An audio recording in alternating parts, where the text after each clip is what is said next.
Boa tarde a todos. Estamos aqui para uma transmissão do Centro Espírita Ildefonso Correia. Essa é uma atividade, a explanação à luz do Evangelho, que a gente faz na nossa casa regularmente, às sextas-feiras. Então, é uma atividade presencial, que já é realizada na casa há cerca de um ano. E, em função desse sistema de funcionamento novo da quarentena, nós trouxemos aqui para o modo virtual hoje. Então, nós temos conosco a Cida, Ciaca, a Lourdinha, que fazem parte da coordenação dessa atividade lá na casa, e temos também a Sônia, que hoje é a responsável pela explanação do Evangelho.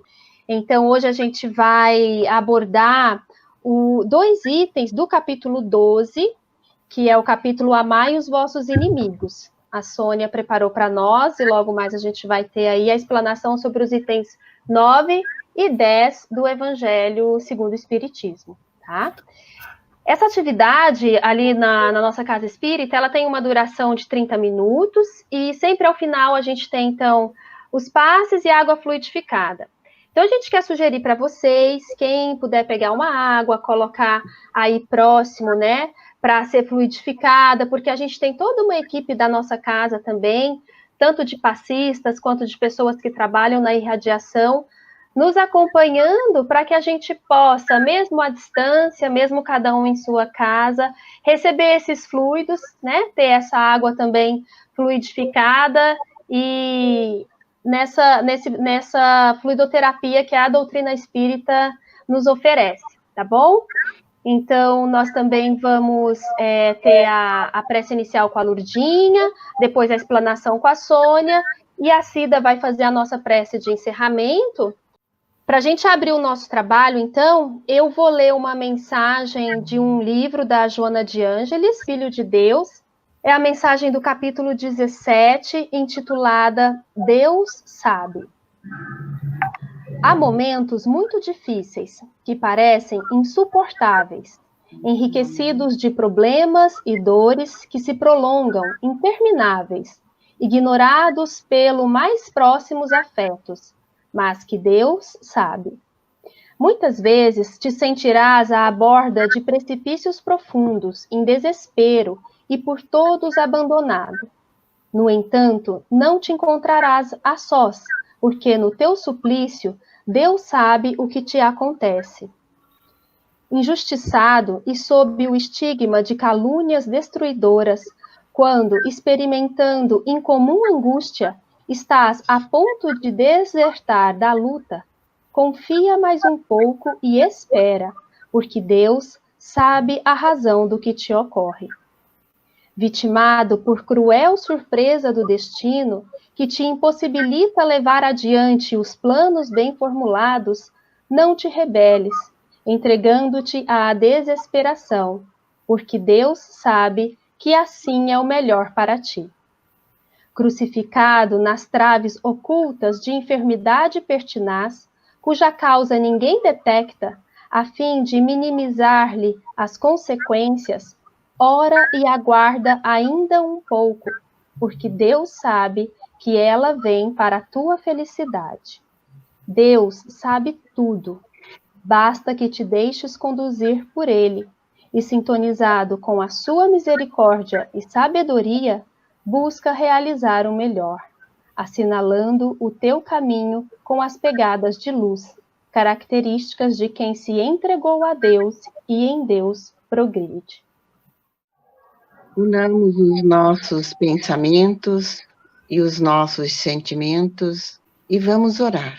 Vamos pedir ao Mestre Jesus, ao guia e modelo de toda a humanidade, que nesse momento esteja conosco, iluminando-nos para que a sua mensagem possa chegar aos lares e aos corações da forma mais simples e mais pura. Amigo Jesus, nós confiamos na tua providência, no teu amparo e na tua infinita misericórdia. E hoje queremos vos agradecer, Senhor. Primeiro, por te conhecermos e por conhecermos o teu Evangelho, a boa nova que nos legastes há 2000 anos, Senhor.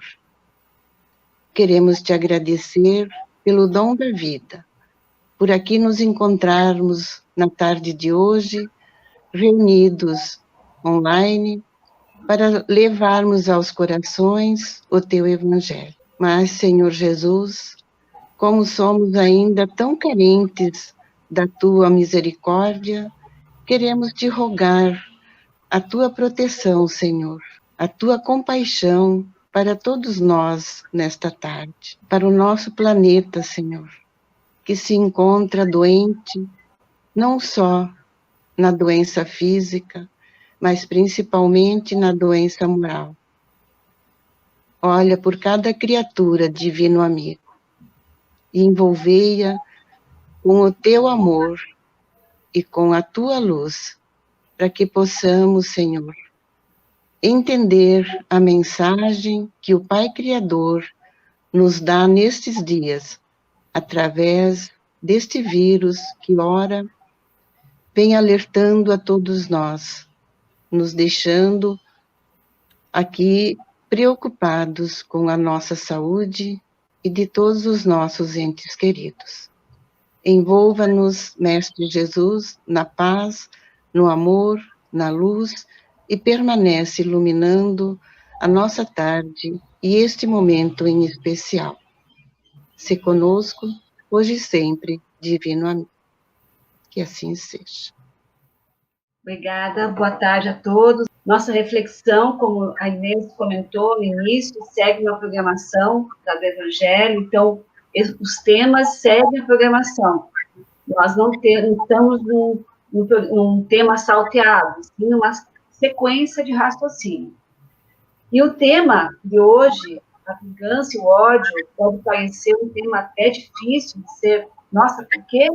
Um tema desse, né, no Evangelho, na explanação do Evangelho, mas ele vem descortinar para nós sutilezas que muitas vezes a gente ainda guarda na nossa maneira de sentir, de nos procedermos conosco, com o nosso próximo, que está também relacionado ao capítulo, que é o tema maior desse capítulo, que é amai os vossos inimigos, numa configuração não só de como entendíamos inimigos lá há séculos atrás, onde todo o direito de vingança, o direito das pessoas, como estava na pena de talião, né, era permitido o olho por olho, dente por dente, era até uma exigência social de vingança em favor de honra pessoal, familiar e do seu grupo, né, tribal, até de sua comunidade,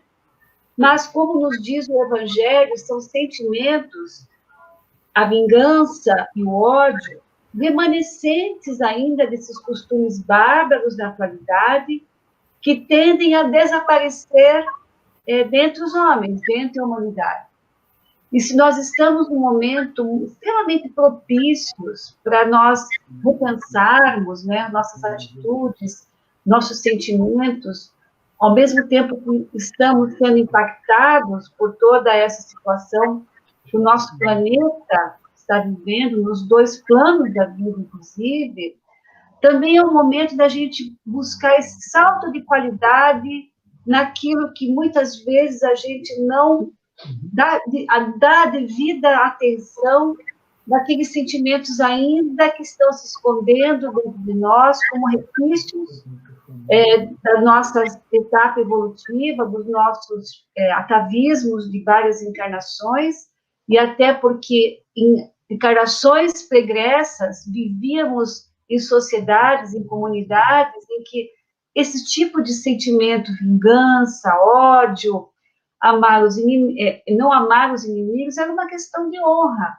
Então, vivíamos num contexto, e hoje nós, com a doutrina espírita nos clareando tão abertamente e nos levando a raciocínios tão profundos, para entendermos também a mensagem de Jesus e as leis do Pai, talvez estejamos também nessa quarentena interna para refletirmos com mais profundidade sobre esses nossos sentimentos, para que a gente possa, como nos diz os evangelhos, varrer, o evangelho de Jesus, varrer esses remanescentes da nossa alma, que muitas vezes se traduzem em coisas aparentemente pequenas, mas, como nos diz Joana de Ângeles, né, às vezes como uma pequena labareda, uma pequena fagulha, desculpa, em uma montoeira de galhos secos, né, que aquilo pode virar uma fogueira sem a gente nem se aperceber. Então, o nosso tema, eu preparei alguns slides aqui, eu vou compartilhar com vocês. Joana de Ângeles, ela nos diz, né, na psicografia de Divaldo Franco, no livro Jesus, o Evangelho, que o ódio envenena os sentimentos e entorpece a razão. Então, esse entorpecimento é quando esse ódio toma conta de tal forma a razão que a gente não consegue mais pensar e acaba raciocinando sobre essa chama do ódio e, muitas vezes, envereda por atitudes de vingança, de atitudes de criminalidade, até como ela diz, como um automatismo violento, como uma labareda voraz, consumindo a nossa capacidade de brandura, de mansuetude, de paciência. Esse ódio consome e também acaba se transformando nesse automatismo, às vezes violento, às vezes insidioso, que nós vamos ver daqui a pouco nas atitudes de vingança, e consome toda a nossa capacidade, como essa labareda voraz, e também atingindo as pessoas ao qual o nosso ódio é direcionado. Vamos pensar dessa forma, né?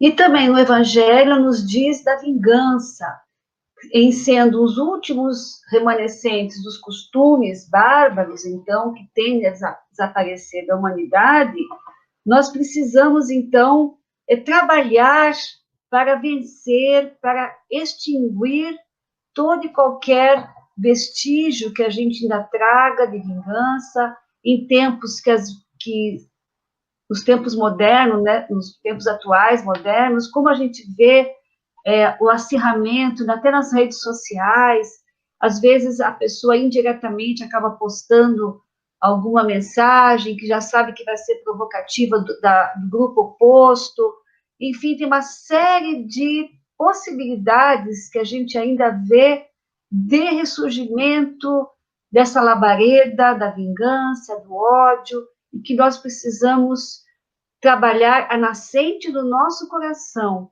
para que esses sentimentos ainda da barbárie, elas não tomem mais lugar da nossa alma. Porque isso geralmente é direcionado, esses sentimentos são direcionados a pessoas que miramos como nossos inimigos, pessoas, grupos sociais, grupos que têm pensamento contrário, ou mesmo questões pessoais mesmo, situações mais graves, né? Onde a pessoa se sente até, por ter sido agredida por alguém, se sente no direito de não perdoar ou de manter a pessoa sob o seu sentimento de ódio e até, em podendo, ela toma algumas atitudes de vingança. E aqui vamos separar, né, o que é a justiça, aquilo que a justiça dos homens, quando realmente isso precisa ter um tratamento de acordo com as nossas leis, mas nós estamos falando aqui dos sentimentos, daquilo que eu alimento na alma. E nós vamos, então, trabalhar no capítulo 12, no item 13 do Evangelho, segundo o Espiritismo, que nos fala dos amai os inimigos, porque é ali que nós recebemos uma lição profunda que os Espíritos nos trazem, nas mensagens que vêm a seguir, que são notas de Kardec, né? Kardec nos traz um compilado, se alguém quiser olhar no item 3, é no 4º parágrafo que nós vamos trabalhar um pouquinho essa questão do amar os inimigos. Porque nos traz o Evangelho que amar os inimigos é a mais sublime aplicação do princípio do amor ao próximo. E nós, no nosso nível evolutivo, né, ficamos pensando, mas como isso? Como que a gente pode amar os inimigos, né? Porque a gente, às vezes, até a gente ama nossos amores tão próximos, ainda, às vezes, a relação é conturbada. Como amar os inimigos, então? Nós ainda temos tanto a aprender sobre esse sentimento de amor. Amar aqueles que a gente tem facilidade, já é difícil, muitas vezes, né? Porque a gente, às vezes, tropeça, toma atitudes que não são do agrado, mas vai buscando conciliar as relações e prevalecer o amor. Mas quando chega nos inimigos, como é que é isso?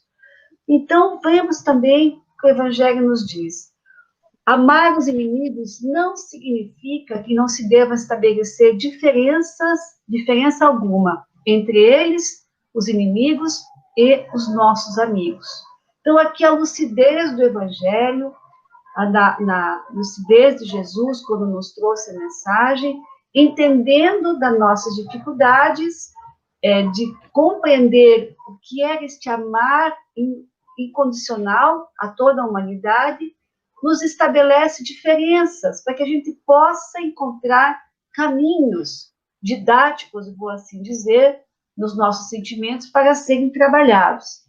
Então, eles nos diz, e aqui, então, nas palavras de Kardec, lá no parágrafo 4 desse capítulo 12, item 3, que amar os inimigos não é lhes guardar ódio, nem rancor e nem desejos de vingança. Então, já é trabalhar esses sentimentos para que eles não funcionem como aquela fagulha nesse montoeira de feno que às vezes está no nosso coração, porque isto vai virar labareda. Então, tentar não guardar, não resguardar, se esse sentimento de ódio, rancor e desejo de vingança ressurge em nosso coração, a gente tentar minimizar, transformar esses sentimentos, não deixar que ele tome conta ao ponto de obliterar a nossa razão e acabarmos perdendo o raciocínio.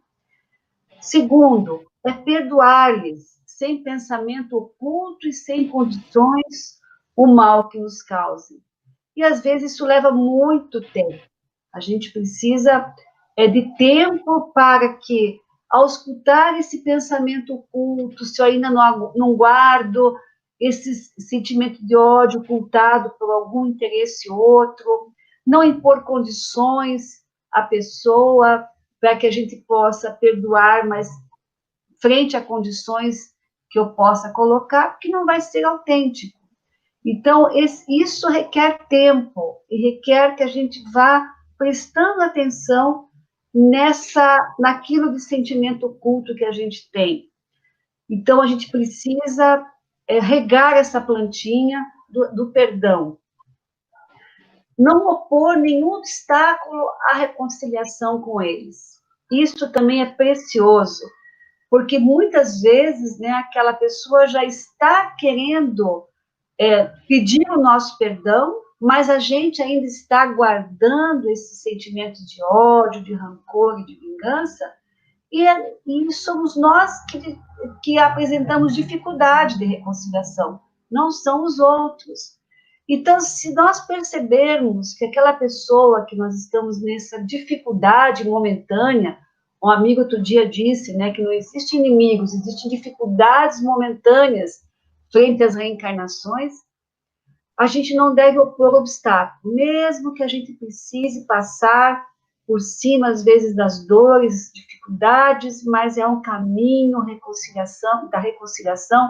Nós não podemos perder esta oportunidade para que não haja agravamentos futuros e que isso não se arraste por outras encarnações. É desejar-lhes o bem e não o mal. E aqui, às vezes, a gente oculta. Por isso que é importante, lá no item anterior, que fala para a gente auscultar esse pensamento oculto, porque às vezes a gente não faz o mal, não retribui com o mal, né? A gente fica na nossa, mas fica espreitando a vida do outro. Se acontecer alguma coisa de ruim com ele, aí eu me satisfaço, é como se aquilo e aliviasse esse ódio, esse rancor. E aqui o Evangelho está nos dizendo, é não desejar o mal, mas desejar o bem da pessoa. Então, que ela possa encontrar caminhos do bem, para que ela possa crescer, porque lá na frente, quem sabe nós teremos grandes amigos. Divaldo tem história para nos contar, né? Quem sabe lá na frente nós seremos parceiros, estávamos momentaneamente cegos uns para os outros e alimentando sentimentos difíceis. É experimentar júbilo, em vez de pesar com o bem que lhes advenha. E aí já é experimentar, não dar asas ao sentimento de ódio, rancor e desejo de vingança, mas experimentar este júbilo pelo bem que a outra pessoa está recebendo, está vivendo. E nós temos que pensar de uma forma até mais nobre, até, como vai nos mostrar o último slide. Se a outra pessoa alcança bem na sua vida, se ela vai alastrando esse bem em sua vida, ela vai alargar a visão, ela vai alargar o entendimento, e necessariamente, pela lei do bem, do amor, que isso é imutável, né? A lei do Pai é de justiça, amor e caridade, todos nós crescemos e todos nós vamos nos apercebendo dos erros que cometemos. Então, é bom que o bem, que a gente se rejubile com o bem do outro, porque necessariamente seremos incluídos cedo ou tarde nas reflexões do outro e teremos oportunidade da reconciliação. É socorrê-los em se apresentando ocasião. Aqui já é uma atitude não só dos sentimentos e das vibrações, mas da ação, né? Socorrer, tendo alguma ocasião, não sabemos qual ocasião pode ser, mas estarmos atentos, né? Se temos pessoas que a gente não tem tanta afinidade, tem dificuldade, se ainda se caracterizam com os nossos inimigos, mesmo que seja um pouco velado, em apresentando a ocasião, não vamos perder esta ocasião de socorrê-los, porque pode estar ali o ponto de inflexão e de mudança de toda a situação vivida entre nós.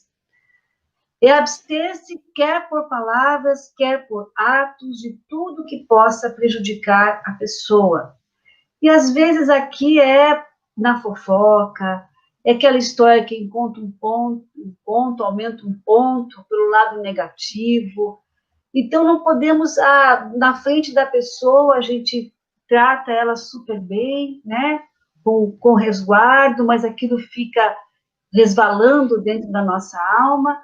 Mas daqui a pouco, com uma outra pessoa ali, qualquer coisa que falem dela já é um motivo para eu falar, aumentar um pouco mais e, por detrás, friamente, acabar ferindo a pessoa, e essa vibração, ela chega e faz primeiro mal a nós, porque toda vibração malévola, no sentido assim de dar asas ao ódio, ao rancor, desejo de vingança, mesmo que nessa sutileza, nessa frieza até, eu estou emitindo uma vibração, e ao emitir, está nascendo em mim. Então, essa vibração está em mim. Eu preciso também prestar atenção nisso. E, finalmente, retribuir sempre o mal com o bem, sem a intenção de os humilhar. Né? Não utilizar de situações em que se tivermos ocasião de fazer o bem para a pessoa, não ter a intenção de humilhar, mostrando para a pessoa aquela demonstração, né, de superioridade, olha como eu sou melhor, como eu consigo amar, enfim.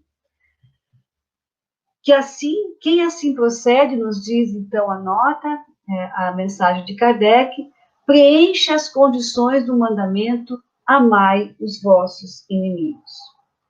É assim, então, chegando para o nosso, já chegando nos últimos slides, né, no item 10, que nos diz: se bem a lei de amor mande que cada um ame indistintamente a todos os seus irmãos, ela não couraça o coração contra os maus procederes. Significa que Amar indistintamente é uma meta nossa.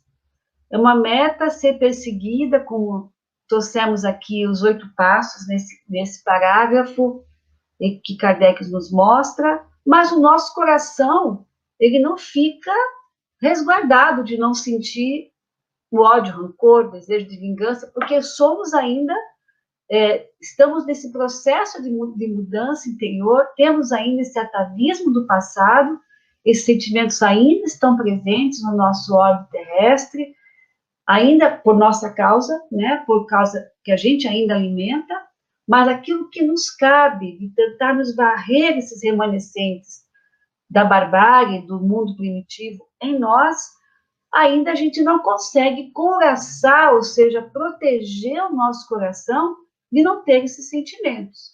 E nos diz, então, o Evangelho que essa é uma prova muito angustiosa, porque a gente está prestando atenção nesses sentimentos, não deixar que ele transborde e vire uma labareda e crie problemas maiores, por outro lado, ele é uma prova angustiosa, que nós devemos cuidar para não nos deixarmos adoecer por isso, mas trabalharmos dia após dia, com calma, com dedicação.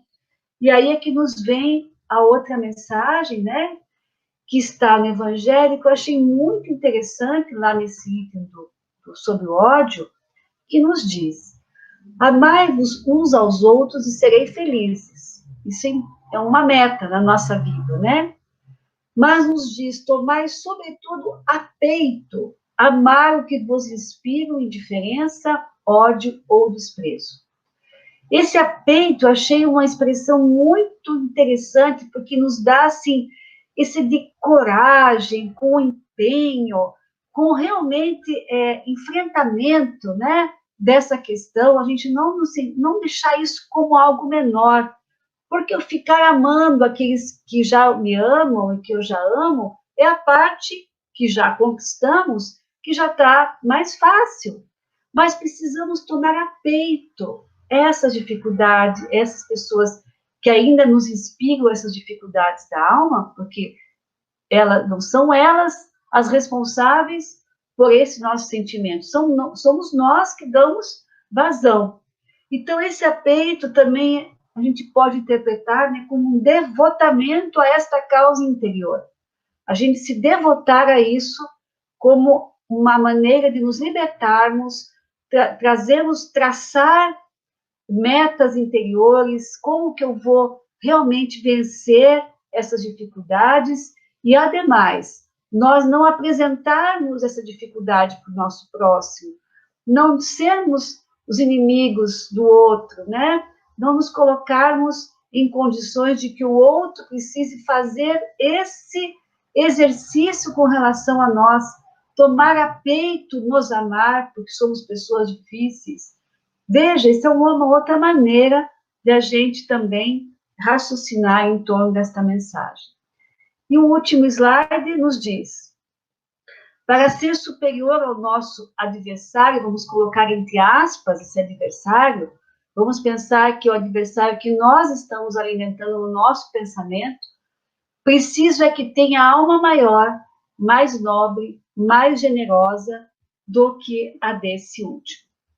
Fica este o raciocínio, né, para a gente se cuidar, para não entrarmos nessa vibração dessa dificuldade, né, e cuidarmos com devotamento de vencermos esses sentimentos. E nesse momento, unindo corações, em gratidão a Deus Pai, pela nossa vida, pela oportunidade de nos encontrarmos cada vez mais próximos a Jesus, através do seu Evangelho, através da sua Boa Nova, que nos traz conforto, esclarecimento, renova as nossas esperanças e fortalece a nossa fé. Mas, Senhor, nesses dias de momentos e provas tão dolorosas, te rogamos por tantos que ainda, tão frágeis, desconhecem as suas palavras, desconhecem os seus ensinos. São seres, Senhor, que se deixam levar pelo desequilíbrio, que se deixam levar pela instabilidade emocional e não entendem que o momento é de calma, de serenidade e de oração, porque estás no comando, Senhor. Mas existem ainda aqueles que sequer têm conhecimento da profundidade, da gravidade do momento em que vivemos e que sequer são capazes de compreender ou sequer de tomar como orientação sanitária aquilo que lhes é indicado, porque não dispõem sequer dos instrumentos mínimos necessários para se protegerem. Te rogamos por estes, Senhor, que sejam protegidos, que sejam intuídos a estar em oração e a realizarem o melhor que estiverem ao seu alcance. Te rogamos também por aqueles que estão na frente de trabalho, nos hospitais, clínicas, no meio do transporte, nos serviços de entrega, naqueles que estão lá trabalhando arduamente para que nós, em reclusão, possamos de alguma forma contribuir para com a redução da disseminação dessa moléstia ou do contágio desse vírus. Proteja-o, Senhor. Mantenha-o forte e determinado na sua função, de que, com certeza, todos nós seremos beneficiados e todos nós sairemos transformados. Que a tua luz brilhe para todos nós. Nos envolva, Senhor, no teu amor hoje e sempre. Que assim seja.